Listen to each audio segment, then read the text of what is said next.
You ask Tiger to calculate. This deals with finding the midpoint between 2 points. The midpoint between the 2 points is 35, negative 5.5. Let's solve it step by step. Plot the 2 points and calculate the midpoint using the formula. The coordinates of point 1 are, x1 equals negative 19, y1 equals negative 75. The coordinates of point 2 are, x2 equals 89, y2 equals 64.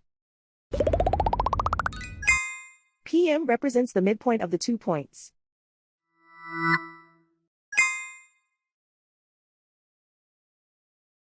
Use the x values in the midpoint formula to find the midpoints x. x1 equals negative 19. x2 equals 89.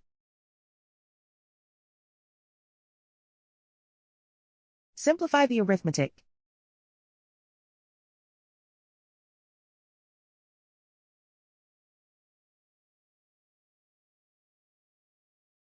Use the y values in the midpoint formula to find the midpoints y. y1 equals negative 75.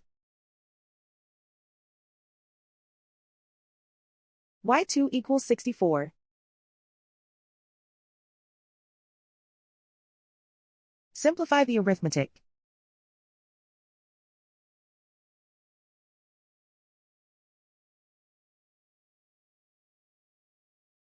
And so, the midpoint is 35, negative 5.5.